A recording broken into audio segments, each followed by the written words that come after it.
I don't believe any movie should be 3 hours long. Sum it up. This is the movie that returned back to the original formula, and aggressively so. Just because it made the most money doesn't mean it's the best and doesn't mean it's the most impactful. Join us as we take a quarter century worth of blockbusters and count down the highest grossing all the way to number 1. Coming up, it's Etalk presents the top 25 movies of the last 25 years, part 5.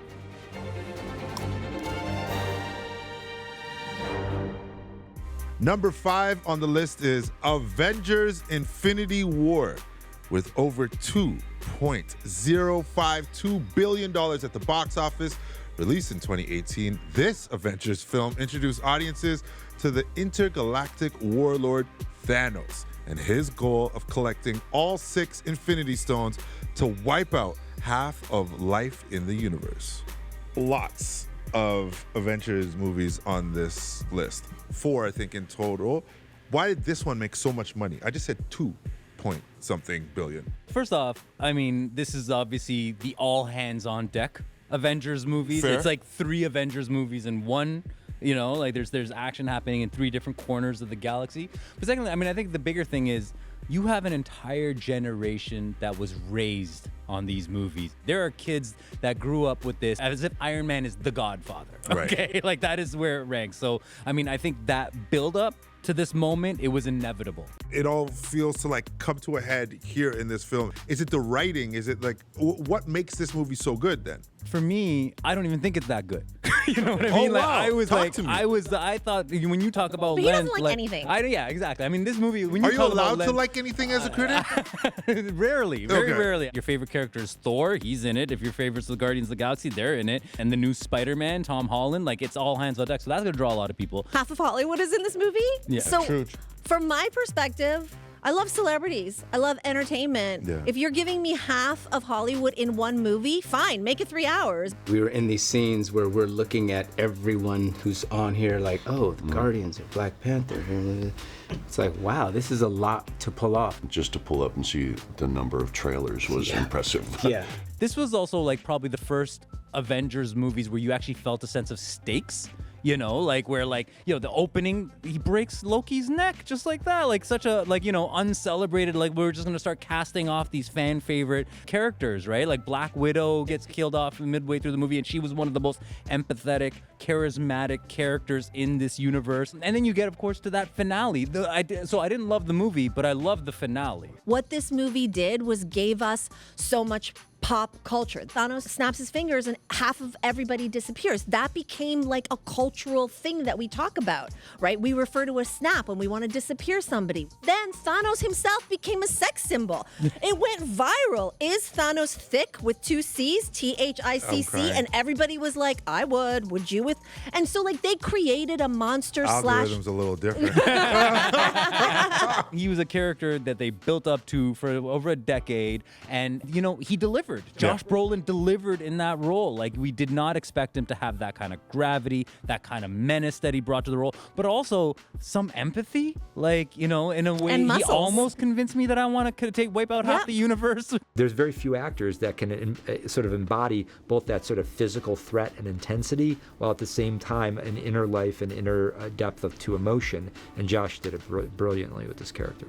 The cultural impact. Like most of the times I would gauge it by like how it shows up in Halloween costumes.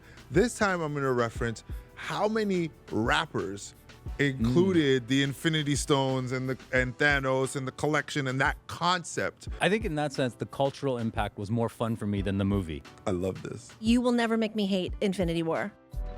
Star Wars Episode 7, The Force Awakens, lands on our list at number 4, earning over $2.071 billion around the holiday season in 2015. The Force Awakens is the first installment in Disney's Star Wars sequel trilogy, chronologically following the Star Wars films of the 80s. Stars like Harrison Ford, Mark Hamill, and the late Carrie Fisher returned to the franchise while adding Adam Driver, Daisy Ridley, and John Boyega, among others. All right, so let's start with how this film even got made. The father of this film, George Lucas, wasn't even involved this time around. I think they pretty aggressively cut him out. You know, when Disney bought Lucasfilm, they're like, yeah, we'll take the reins from here. Yeah. Kathleen Kennedy, all of them. Well, he has his billions of dollars exactly. to enjoy. He's fine. He's doing fine. Part of why this movie was so huge is because it served for the fans of the original trilogy exactly what they wanted, in the sense of, let's get the prequels, the bad taste that the prequels left in their mouth, let's get rid of that. Let's get a palate cleanser, right? There's so many reasons to hate the prequels: bad acting, Jar Jar. Jar Jar. This is the movie that returned things back to the original formula, and aggressively so. Like J.J. Abrams, like, he perfected fan service in this movie. A little bit to the expense of, you know, actual good storytelling, because they do repeat the same familiar story beats, right? You know, you have to infiltrate a weapon through the tunnels, but fan service sometimes isn't bad, Right. especially when they're so hungry for something after something that nobody was happy with.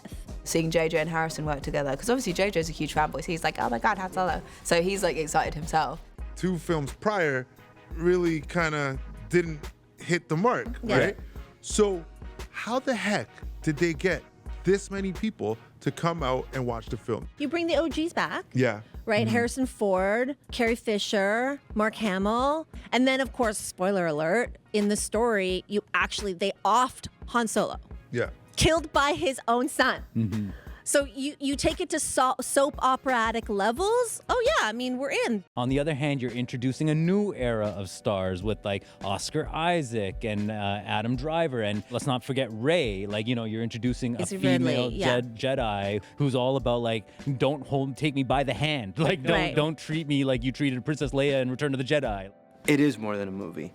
It's culture. It's a cultural phenomenon, but it's created culture, and it shares more with mythology than even with comic books or films or movies.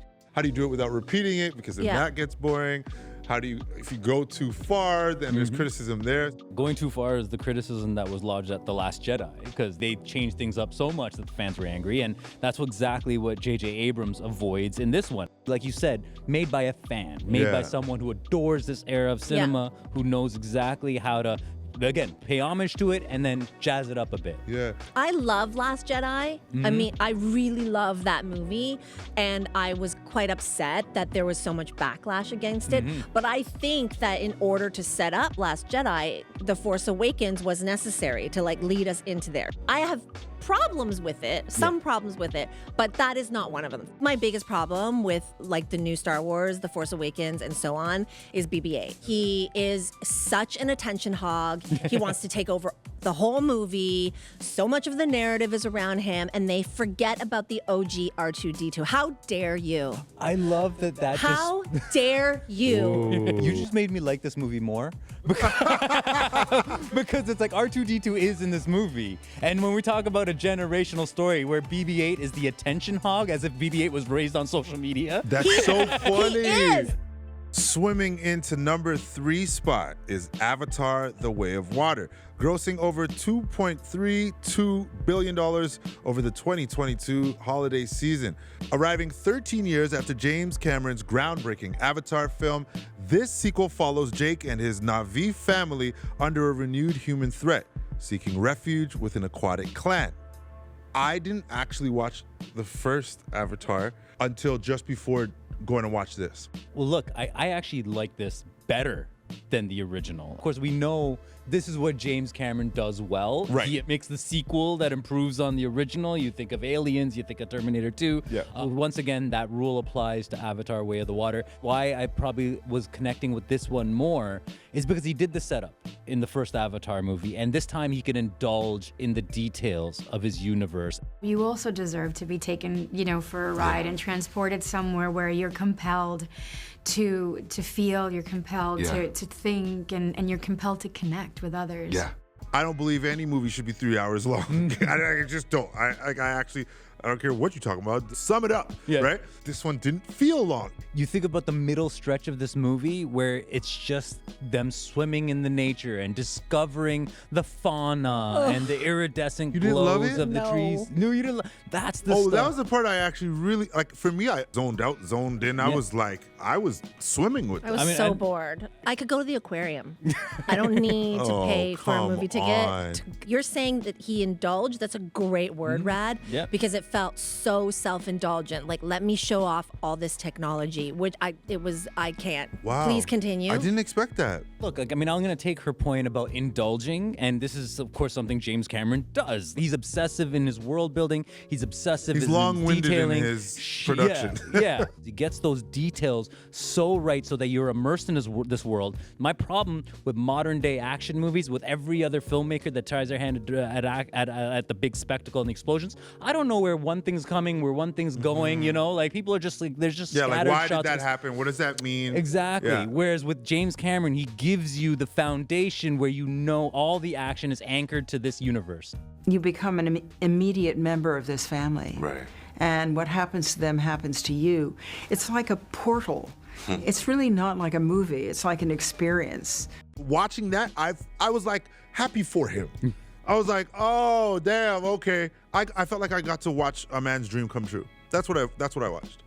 Sure, that's definitely what the point of a film is. If the director is the main character of the film, neither one of you has spent any time talking about the character. I don't think you've even named any character in the film. You haven't talked about the characters. You haven't talked about the story. You've talked about the aquarium features. You weren't listening to my intro. Oh, that was a setup.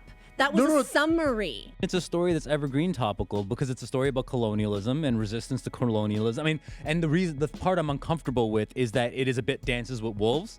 You know, it is a very white savior narrative on that sense. And that's a little maybe why I was more hesitant to get into the storytelling and stuff and give James Cameron credit for that. That's why you guys kept talking about the technology and the water and the fish and the fauna. You're indulging the ego of a director. And when that plays out on screen over what a director can do with technology, to me, that is not what I go to the movies for. When technology is in service of the story you're telling and the world you're building, I'm here for it. Avengers Endgame claims number 2 on the list, collecting over $2.799 billion at the box office. The film follows the devastating events of Infinity War as the Avengers assemble once again to reverse Thanos' snap and restore balance to the universe. Infinity War, the most obvious point, ended on a cliffhanger. Thanos snapped his finger and disappeared 50% of everybody, including some Avengers. So we needed to know if they were gone forever or how they would come back. When we were talking about Infinity War, you were talking about how Robert Downey Jr., you know, has such an integral part of this franchise. And look, I'm going to kind of co-sign what you were saying there because this is the finale, right? This was everyone's opportunity to say goodbye to this Tony Stark character who was always the baseline for the entire Marvel Cinematic Universe. Honestly, I just hope they feel satisfied because it's such a, you know, it's like when you watch a TV show for 8 seasons or something, and they have the final episode. You want that last episode to leave you feeling complete, and I think we accomplished that. What you just described, does that then direct correlation with $700 million more at the box office? It's because there's some people who went over and over again.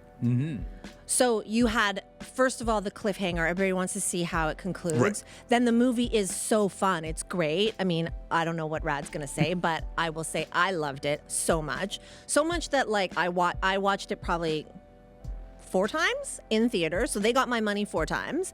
And also, I routinely just decide if I'm having a hard day, I will turn on Endgame at home on my couch, There's Disney no Plus. way. Yes, and I take it to the part, and every Marvel fan knows this, I take it to the part where Captain America is down and out, Everybody is either passed out, he has no one, he has half a shield.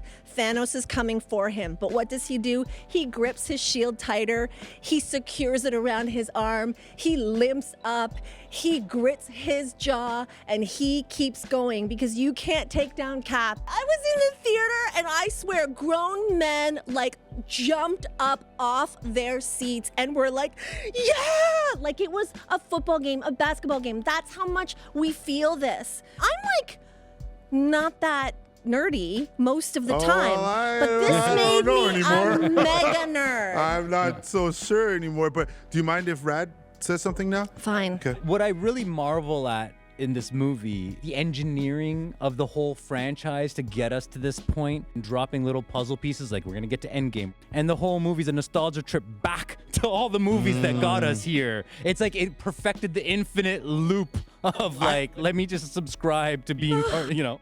I think anyone who's followed these 21 movies is gonna feel like this is the grand finale, and all the work we've put into that, and all these years and all these characters, this is it.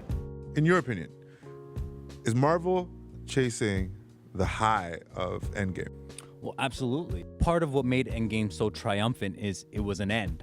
But it wasn't over for Marvel. Right. You know what I mean? They still right. want that bank. They want to keep going. You know, without their original crew, you did like the original Avengers, like, you know, with Robert Downey Jr. departed, with Chris Evans, Captain America gone, they did not enjoy the same glory in everything that came after, right? I have a little fatigue, but I don't know. I think I'm a hypocrite because I've been to see every single Marvel movie that has come out since Endgame, and I watch all the TV shows. Like so I don't know. Like, yeah. Do I have fatigue? Probably not. Taking the top spot, the highest grossing film of the last 25 years is Avatar, with over $2.923 billion in 2009. The sci-fi epic, co-produced, co-edited, written, and directed by James Cameron, introduced audiences to a humanoid species called the Na'vi, who are under threat of human colonization. The film is groundbreaking, particularly in areas of motion capture, virtual production, and 3D filmmaking. James Cameron set out to wow us, and I believe that he did. Like damn near 3 billion ticket sales. I mean, look, we got to talk about the 3D. You know, I hate 3D right now, right? I can't stand that it is just something that is tacked on to movies so that they can upcharge tickets. Meanwhile, it's making movies look a lot worse, like darker and all that stuff.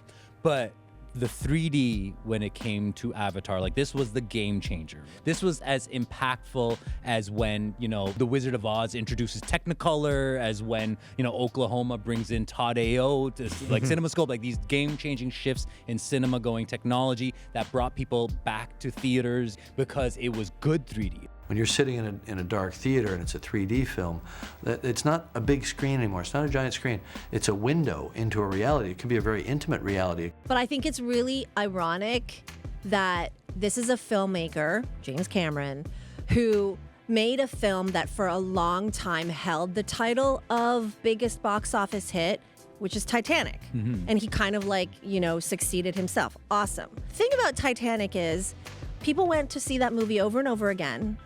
And they still hang on to that movie all these years later. We're still having debates about whether Rose had room for Jack on the door of that, the floating door. She did. But Avatar does not have that pop culture endurance. We don't meme about Avatar. We don't quote Avatar. We don't debate about Avatar. People went to see Avatar, they did. But they forgot about Avatar right away. My job is to be a culture critic, so I've studied this phenomenon. How can a film sell so many tickets to the point where it's become the #1 best-selling movie of all time, ever, and yet have no cultural footprint in that way? It's fascinating. I knew that there are a lot of good filmmakers out there advancing the cause of CG over the years, but the Holy Grail was always faces. It was always the emotion in the face. At a certain point, I just got impatient. I said, you know what, screw it. We're just going to make this movie, and we're going to figure out how to do this. And that's what we did. I don't love Avatar, the original one. I'm a much bigger fan of the second one. But you're right, like the storytelling, it is James Cameron being a paternalistic voice trying to tell the story of colonialism and resistance. The moment that I would even take a stab at quoting is the moment when Jake betrays the entire indigenous population. He's like, oh, but guys, I caught a bird. But you mentioned Jake, played by an actor called Sam Worthington. Right. I promise you polled 10 people from the street, they'd be like, who's that guy who played the lead guy in Avatar? What's his name? The hype and the size of the budget and all that is nothing to do with me. I'm just there to help Jim facilitate his movie. Yeah, but it was different though. I mean, we're talking about your face versus, I don't know what you would even call Avatar. It's hard to make a star out of a cartoon. Mm-hmm. Yeah. Nobody remembers who voiced the characters of Lion King. Hey, listen, Sam Worthington, sorry, it's not you. It's just, this is what I mean about how frustrating and fascinating this movie is. This is a fact. It made the most money. I get it. But just because it made the most money doesn't mean it's the best and doesn't mean it's the most impactful. And Avatar is a really great example of that theory. And there you have it, the top 25 biggest movies of the last 25 years. Were you surprised by which movies dominated the box office? Drop a comment and let us know. Thanks for watching, and we'll see you at the movies.